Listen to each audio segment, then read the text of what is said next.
Assalamualaikum warahmatullahi wabarakatuh. Kami dari kelompok 8 ingin mempresentasikan tentang pengertian bahasa, dasar, neurologis bahasa, hierarki bahasa, dan persepsi bahasa. Sebelum itu kami memperkenalkan kelompok kami. Yang pertama, Satrio Ahmad Erlangga. Yang kedua, Intan Setiorini. Ketiga, Siti Rohimatun Nazila. Yang keempat, Esa Putri Nuryono. Pengertian bahasa. Bahasa menurut para psikologi kognitif adalah suatu sistem komunikasi yang di dalamnya pikiran-pikiran dikirimkan dengan perantara suara, sebagaimana dalam percakapan, atau simbol sebagaimana dalam kata-kata tertulis atau syarat-syarat fisik. Selanjutnya, dasar neurologis bahasa. Salah satu analisis ilmiah paling awal terhadap bahasa melibatkan sebuah studi kasus klinis pada tahun 1861.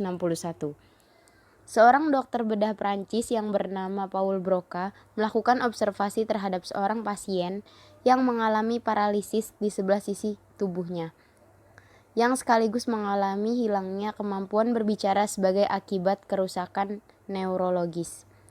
Pada tahun 1875, Karl Wernicke dalam sebuah studi kasus klinis yang lain menemukan suatu cedera di lobus temporalis kiri yang mempengaruhi pemrosesan bahasa. Namun, dampak kerusakan tersebut berbeda dengan dampak kerusakan yang ditimbulkan akibat cedera di area Broca. Selanjutnya, hierarki bahasa dan persepsi bahasa. Hierarki linguistik.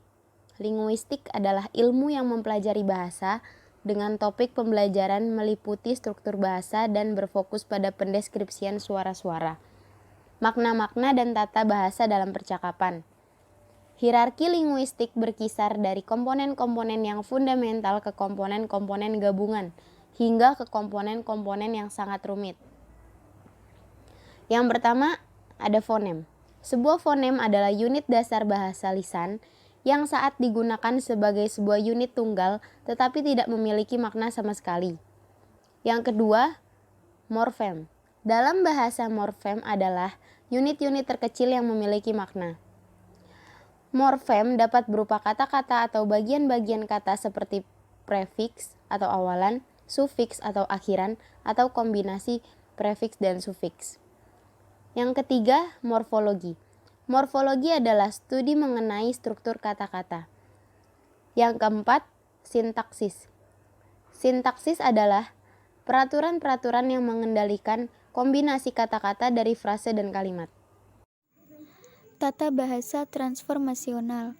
Kumpulan perubahan yang mengendalikan keteraturan bahasa disebut tata bahasa. Dan tata bahasa transformasional berkaitan dengan perubahan-perubahan dalam bentuk linguistik yang mungkin mempertahankan makna yang sama. Proposisi. Teori ini memicu maraknya hipotesis mengenai struktur-struktur kognitif lainnya. Psikolinguistik. 1. Natur versus nurtur. Teori Chomsky yang paling kontroversial adalah gagasannya bahwa komponen yang paling penting dari bahasa bersifat bawaan atau natur. 2. Hipotesis relativitas linguistik. Penekanan Chomsky dalam universalitas linguistik adalah suatu upaya mengidentifikasikan kinerja-kinerja linguistik yang umum didapati di segala bahasa. Bahasa dan neurologi. 1. Stimulasi elektrik. 2. Pemindahan POT. Membaca. Saat kita membaca atau mengamati suatu objek visual atau seperti lukisan, maka kita melakukan serangkaian gerakan yang disebut gerak sakadik. Dukungan neuroscience kognitif. 1. Pemrosesan top-down. Sebuah cara untuk menjabarkan generalisasi ini adalah bahwa pengetahuan yang tersimpan dalam memori seseorang dapat diumpamakan sebagai suatu koleksi sate kumpulan informasi yang terorganisasi. 2. Pemrosesan bottom-up. Sejumlah kesimpulan penting dibuat oleh Kintaj dan Van Dijk mengenai memori dan perubahan terhadap memori tertulis. 3. Representasi proposisional dari teks dan dari membaca. Model pemahaman memprediksi bahwa kalimat-kalimat yang memiliki kerumitan proposisi yang lebih tinggi akan semakin sulit dipahami. Sekian presentasi dari kelompok kami. Apabila ada salah kata maupun pengucapan mohon dimaafkan dan semoga bermanfaat. Terima kasih.